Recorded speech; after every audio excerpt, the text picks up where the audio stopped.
105.9 FM and streaming worldwide on the WMAL app. O'Connor and Company. It is 6:36 on O'Connor and Company. Thanks for joining us this morning. Coming up on the show at 7:05, we're going to be talking to Congressman Virginia Foxx about yesterday's explosive Education Committee hearing on anti-Semitism on college campuses. And at 8:05, Tom Bevan with Real Clear Politics. He'll be giving us a GOP debate preview.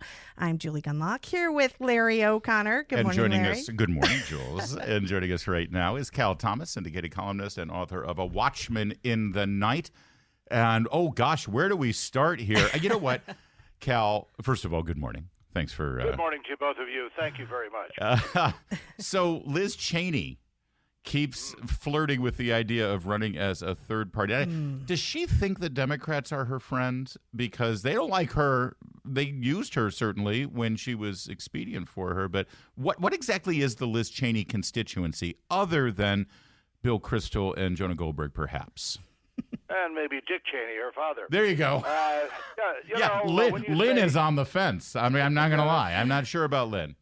I'm not either. But, when you say Liz Cheney and flirting in the same sentence, I don't know. That doesn't sound really good. Look, we got enough third-party candidates already, and she speaks more of it like a Democrat. It's not just Trump. She's talking about all Republicans, and if Republicans win a majority in Congress, they're going to aid Trump in being a dictator to the nation. Yeah. She couldn't even win her seat in Ohio, so I don't think she has that big a You're in Montana, in Wyoming.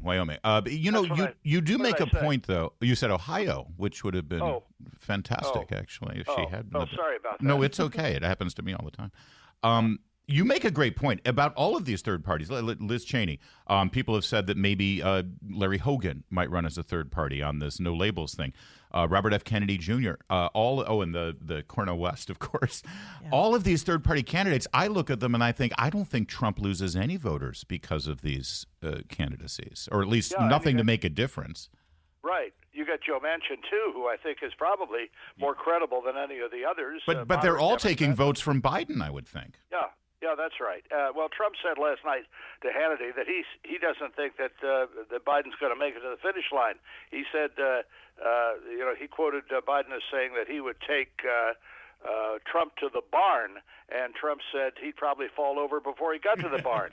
So, he doesn't think he's in physical shape to do it. But, as we've said before, a lot depends on all of these trials upcoming. The special counsel has filed additional stuff with the court yesterday, trying to claim that Trump was responsible for the January 6th demonstrations at the Capitol. So, we still got 11 months to go. But I want to talk a little bit about this meeting in the UAE. I got a column coming on tomorrow where they had 3/4 of their meals were plant food based because they said meat contributes to flatulence. I know that's a problem that you continue to have, Larry. And thanks, Cal. And that flatulence continues to global warming. Yeah. So I don't know what they're going to do about the cows or old people like me, but it's just a joke. You read this kind of stuff, and I love what King Charles III said. He predicted in 2009 that we had only 96 months, I don't know where he got that number, to avert irretrievable climate and ecosystem collapse. Then 2017 came and went, and we have yet to see a collapse. There's a website for the Competitive Enterprise Institute that shows 50 years of dire apocalyptic predictions that never came true. Did you know by 1975 there was going to be worldwide famine? That's one of them. That didn't take place. And there have been all these other predictions of a global ice age. That was back in the 70s too. Newsweek magazine had a cover story on that. None of them come true. No. But just like a cult, it doesn't matter the evidence. It doesn't matter the information. Dr. I Am Science Fauci said masks made a difference, and he said they didn't make a difference. And these people just go on to the next thing to control our liberties, to control our light bulbs, our toilets, our cars, and everything else. It's ridiculous. Cal, you're absolutely right. And the sort of war on on agriculture, the EU. I mean, I remember I think last year there was a proposal in Ireland to slaughter millions of cattle. Culling them. Culling them.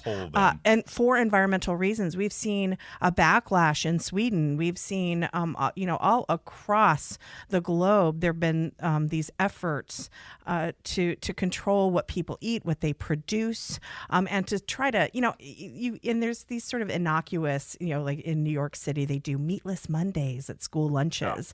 But there really is this sort of war on agriculture in this country, and lab grown meat and all of these other things that are really turning people off.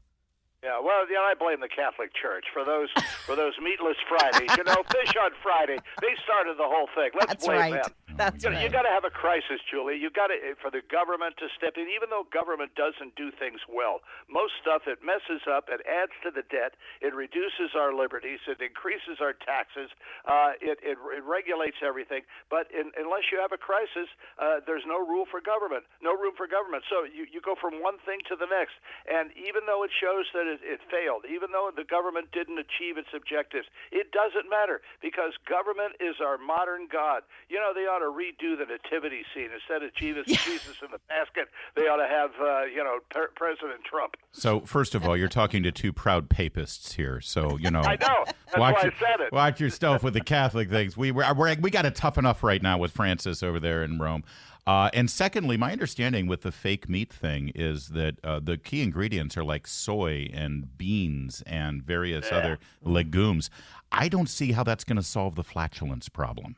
In fact, I think it might exacerbate thing based on my experience. Yeah, I'm waiting for the legume fast food franchise. I don't think that's going to work. Thank you, Cal Thomas. Always good to talk to you, sir. It's